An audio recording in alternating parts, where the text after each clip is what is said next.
So hot flashes, you would think during the cold winter we have would be welcomed, but they're really not so fun to have to work through. So chemotherapy will often lower your estrogen levels, which causes hot flashes. So it starts from your head and kind of goes down.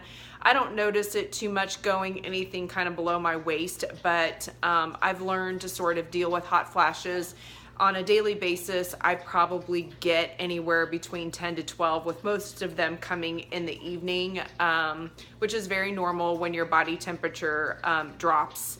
So I will try and keep my heat on like set at 62 to avoid keeping a really hot bedroom at night. And a lot of times at night, instead of hot flashes, they will call those night sweats. So it's just one of those annoying things. So learning how to work through hot flashes has been something that I've worked really hard at, just noticing when they're coming on and when those triggers are happening. So for me, I avoid just any spicy foods. I'll avoid alcohol. Caffeine a lot of times is a trigger. Hot environment, so a hot shower, I've learned not to always take a hot shower because those will be triggers that will cause the hot flashes.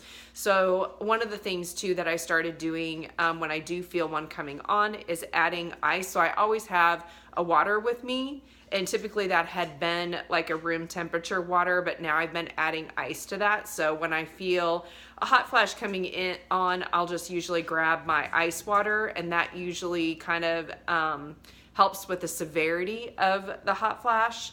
So there are some things. I also start shedding layers. So I try and dress with tanks. I don't have one on underneath this, but generally speaking, I do start layering in the winter. So I'll put a tank on, so if I'm someplace, then I can just, snap this off, and then I have my tank on underneath, or loose fitting clothing, and I just do one of these and I start getting some air flowing.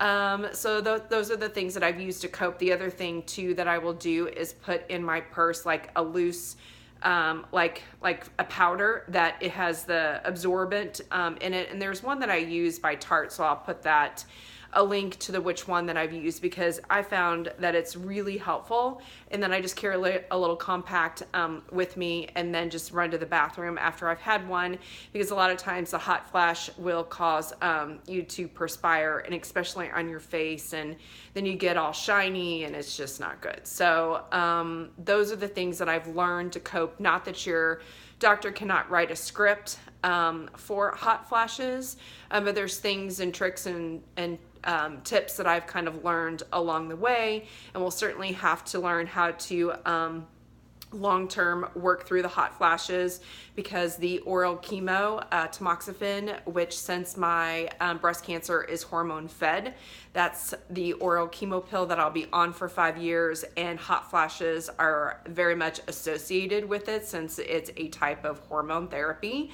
So learning how to work through these hot flashes is going to be something likely long-term that I'm going to have to work through. So anyway, I hope that you guys are having a fabulous day. And as always, thanks for watching.